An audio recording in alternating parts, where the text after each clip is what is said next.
Finland's President Alexander Stubb was publicly confronted in Tanzania by a Simon Ekpa supporter over his treatment of Simon Ekpa in prison, drawing international attention.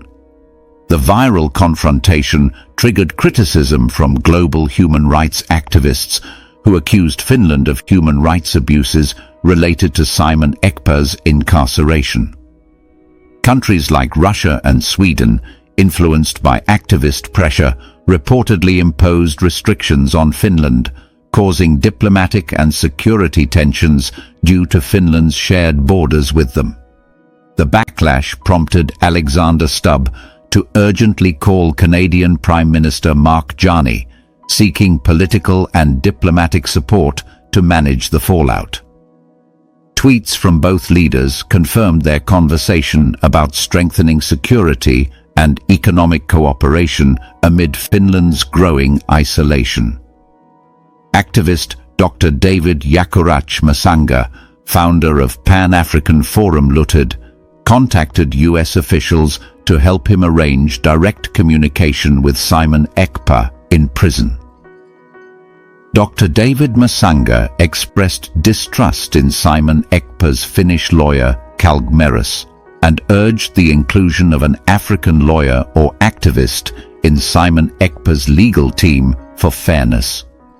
Finland's judicial system appears overwhelmed, with courts reportedly struggling to handle Simon Ekpa's complex case, leading to requests for external legal assistance.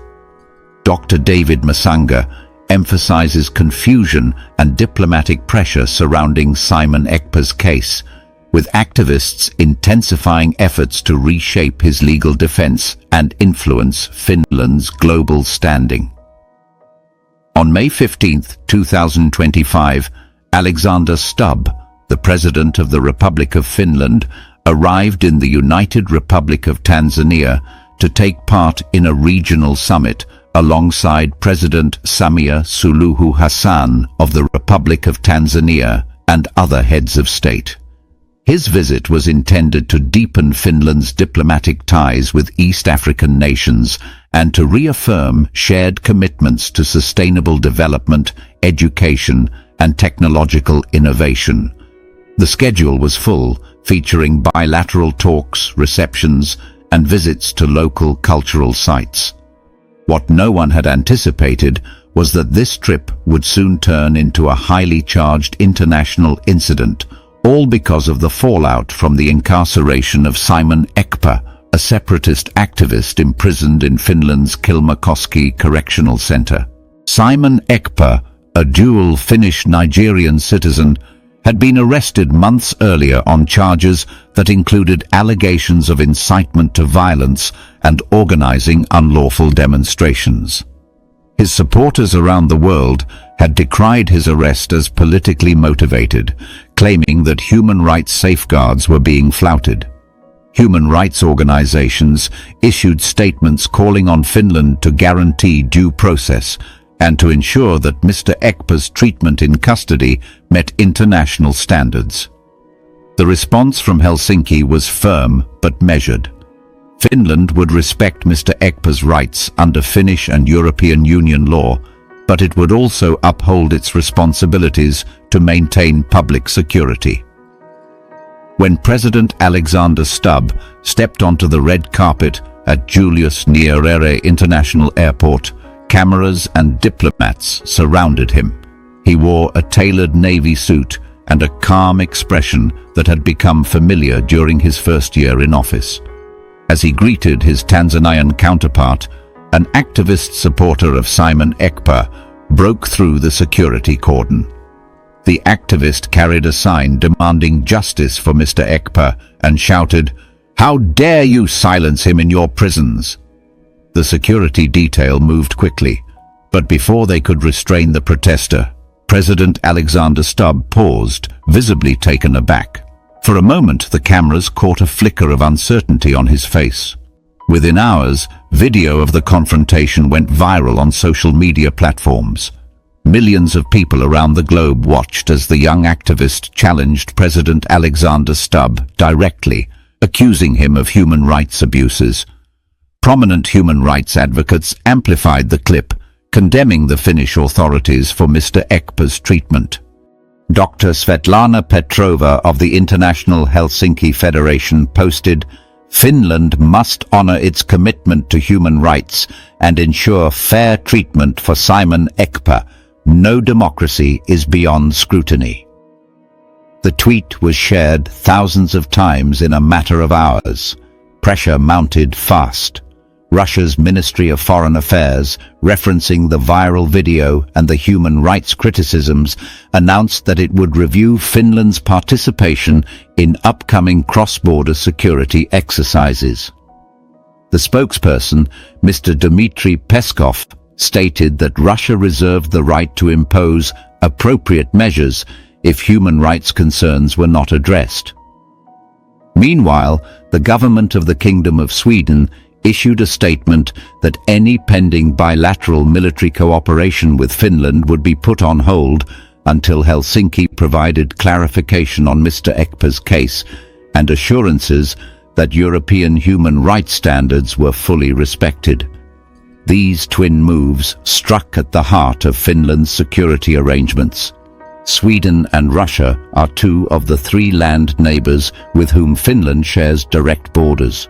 With Sweden's decision, Finland faced the unsettling prospect of reduced military coordination on its western flank. With Russia's announcement, tension grew along the eastern border, where Finland has maintained a careful balance of dialogue and deterrence. Finland's maritime boundaries with Estonia across the Gulf of Finland also took on fresh significance, as insecurity on land could spill over into the Baltic Sea region. In Helsinki, the Ministry of Foreign Affairs convened an emergency session. Ministers and senior diplomats reviewed the unfolding crisis and recognized that President Alexander Stubb needed to act quickly to shore up Finland's diplomatic standing and reassure neighboring states. That same evening, President Alexander Stubb placed a call to Mark Carney, the Prime Minister of the Dominion of Canada. The Canadian leader, whose country is a fellow Arctic member and a strategic partner in Northern affairs, was known for his willingness to support allies under diplomatic strain. On the video call, President Alexander Stubb spoke with genuine concern in his voice.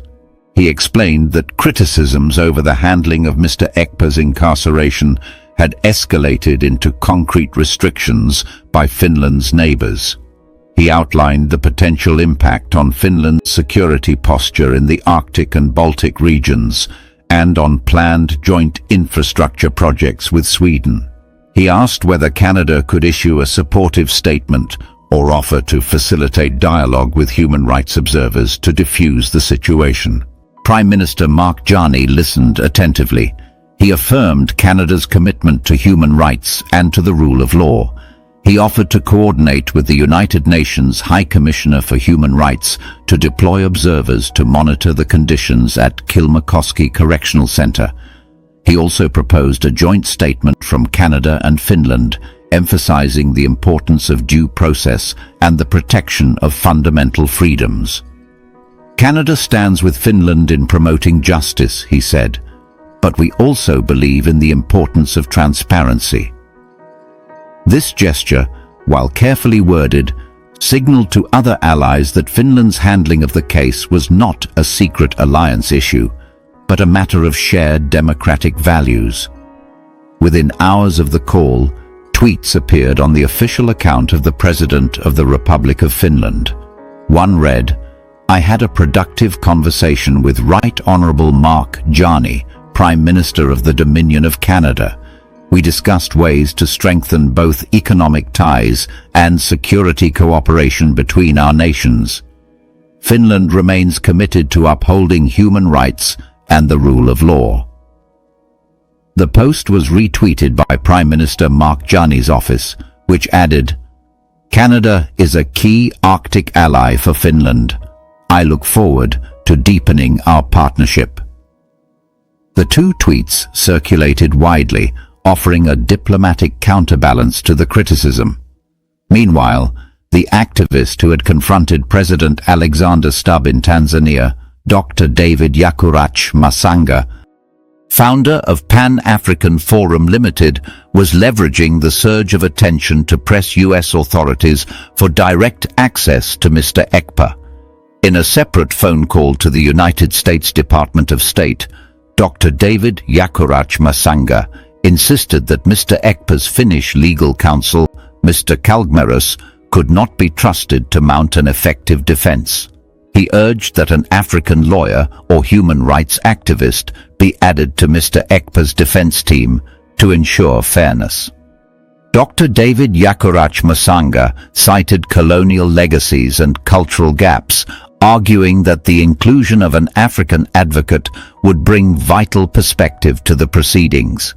Back in Finland, the judicial system was grappling with the unprecedented complexity of the case. The district court judge handling Mr. Ekpa's trial had extended hearings repeatedly, citing the need to review extensive digital evidence, statements from dozens of witnesses, and international human rights briefs submitted by non-governmental organizations. The workload at the court registry had surged, straining the usual tempo of Finnish jurisprudence.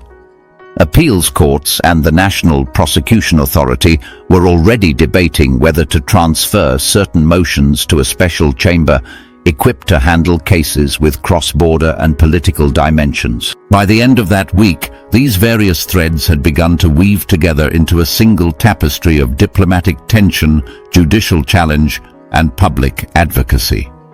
President Alexander Stubb, once committed to a low-key approach, now found himself at the center of an international controversy. He faced the dual task of reassuring neighboring governments and managing sensitive discussions about the rights of an inmate whose case had become a rallying point for activists around the world. What had been planned as a routine diplomatic mission to Tanzania had turned into a test of Finland's capacity to balance respect for human rights with national security and regional alliances.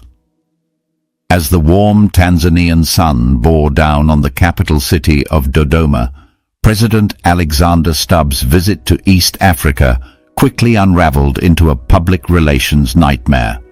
The original purpose of his trip had been clear and straightforward: strengthen bilateral ties with Tanzania, explore green energy partnerships, and boost Nordic investment in East Africa. But the moment his plane touched down, the shadow of Simon Ekpa's imprisonment loomed large over everything. The backlash started small, just a few peaceful protesters waving Biafran flags at the Dar es Salaam International Airport. But within 24 hours, it grew into a massive groundswell of civil discontent. Human rights activists, African diaspora groups, and international media converged in Tanzania's largest cities. They demanded justice for Simon Ekpa, an end to what they called neo-colonial interference in African political struggles, and an official explanation for why the Finnish government had not released the Biafran Prime Minister in exile. What surprised many in the Finnish delegation was how deeply the issue had penetrated African civil society. Tanzanian university students, journalists, clergy, and opposition politicians held joint press conferences decrying President Alexander Stubb's silence over Simon Ekpa's detention. Across social media platforms, Tanzanian users launched trending hashtags like #FreeSimonEkpa and #AfricaStandsWithBiafra. This wasn't just a political crisis, it had become a continent-wide movement. But the backlash didn't end with public demonstrations. In private diplomatic sessions, Tanzanian government officials made their position crystal clear. According to multiple leaked memos reported by African investigative journalists, Tanzanian President Samia Suluhu Hassan sternly told President Alexander Stubb during a closed-door meeting that Finland's treatment of Simon Ekpa was deeply troubling and risked alienating African governments that had long trusted Finnish neutrality. One Tanzanian Foreign Affairs advisor reportedly stated, "Finland's handling of this matter smacks of hypocrisy. You claim to stand for human rights, yet you detain a leader whose only weapon is his voice and his people's right to self-determination." That was just the beginning. Within days, the situation escalated beyond anything the Finnish delegation had anticipated. Russia, which had been cultivating influence across Africa as part of its post-Ukraine strategic pivot, seized the opportunity. Moscow sent a public message of solidarity with Biafra and condemned what it called Western suppression of African liberation leaders.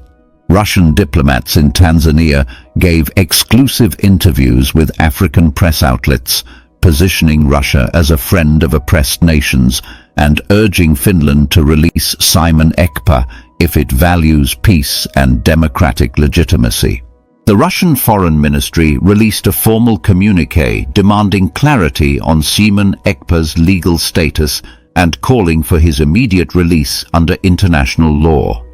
They warned that failure to resolve the matter diplomatically could trigger a review of our bilateral relationship with Finland.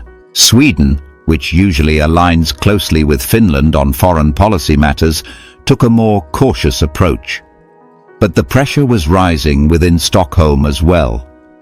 Swedish parliamentarians, particularly from the Left Party and the Green Party, began voicing concerns over Simon Ekpa's detention and urged the Swedish foreign minister to seek clarification from Helsinki.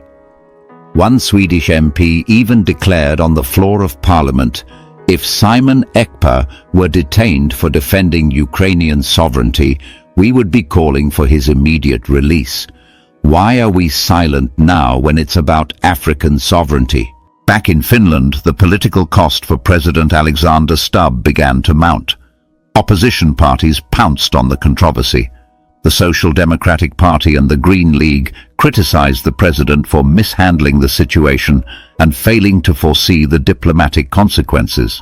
Civil society groups and youth activists in Finland began organizing solidarity rallies in Helsinki and Turku, with banners that read, "Biafra's struggle is a human struggle," and "We can't be silent while injustice reigns." The Finnish press was no less relentless.